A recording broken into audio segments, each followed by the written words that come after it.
Assalamualaikum warahmatullahi wabarakatuh.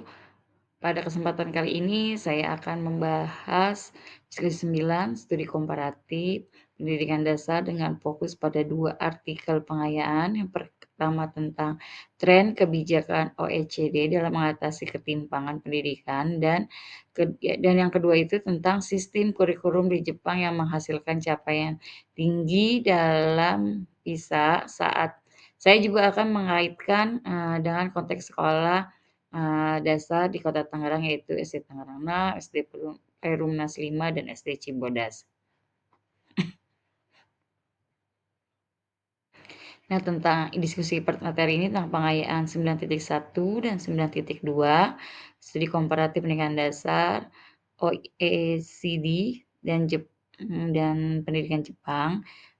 Nah, di sini studi kasusnya di SD Tangerang 6, SD Perumnas 5, dan SD Cibodas Kota Tangerang. Pendidikan dasar di seluruh dunia menghadapi tantangan besar, bagaimana menyeimbangkan antara ekuitas dan ekselensi.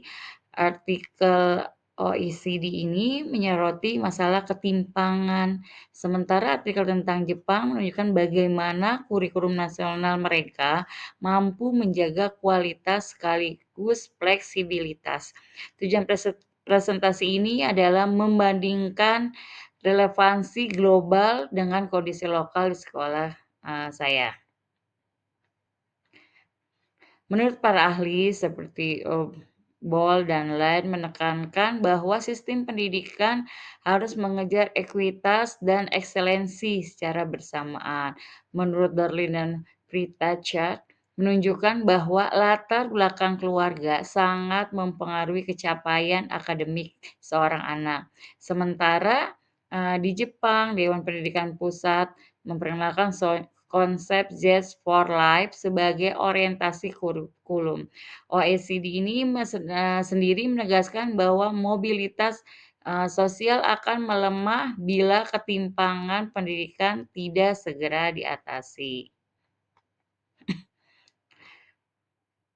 Nah, pada dua artikel ini dapat dianalisis di sekolah saya. Yang pertama di SD Tangerang 6, di SD Perumnas 5, dan SD Cibodas, saya memperlihat persamaan dengan masalah OECD ini adanya gap literasi dan numerasi sejak dini, pengaruh besar latar belakang keluarga, serta dampak learning loss pasca pandemi Covid. Namun ada perbedaannya. Yang pertama, fokus inklusi lebih pada keragaman sosial, ekonomi, bukan migran internasional. Selain itu kita punya juga instrumen nasional seperti BOS, KIP, dan kurikulum merdeka yang memberi ruang diferensiasi pembelajaran.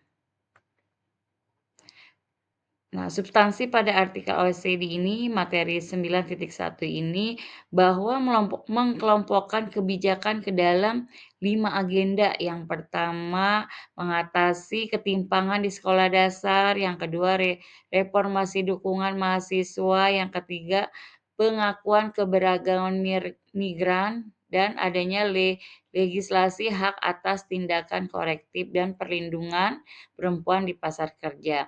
Jika dikaitkan dengan modul 7 MPDR 5302, terlihat bahwa ekuitas dijadikan tujuan utama, instrumen kebijakan disiapkan lintas jenjang, dan tata kelola menyeimbangkan sentralisasi dengan desentralisasi. Selanjutnya, materi 9.2 tentang sistem pendidikan di Jepang, bahwa di Jepang itu kurikulum nasionalnya disebut Courses of Study. Ini menjamin standar minimum yang berlaku di seluruh sekolah untuk menjamin kesetaraan. Namun sejak, tahun 1998 adanya ruang fleksibilitas melalui integrated studies dan zona khusus.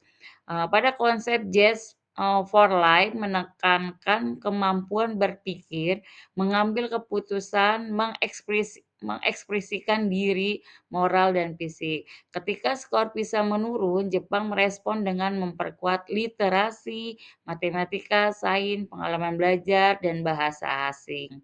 Hasilnya bahwa Jepang kembali ke peringkat atas PISA pada tahun 2012. Kesimpulannya bahwa masalah OECD ini tentang ketimpangan di sekolah dasar dan pengaruh latar keluarga juga kita dirasakan di Kota Tangerang tempat saya mengajar. Nah, bedanya OCD ini menekankan legislasi dan kebijakan migran, sementara kita fokus pada BOS dan kurikulum mereka.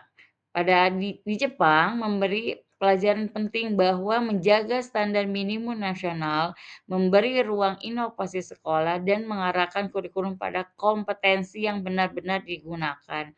Untuk sekolah kita penting menetapkan standar kompetensi umum, memperkuat asesmen formatif, dan memberi ruang, proyek lintas mata pelajaran.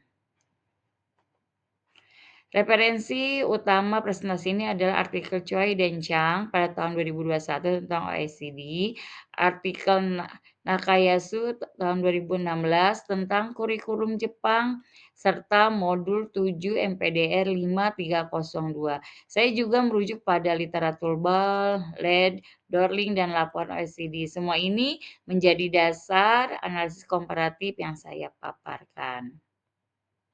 Terima kasih saya ucapkan atas perhatiannya. Wassalamualaikum warahmatullahi wabarakatuh.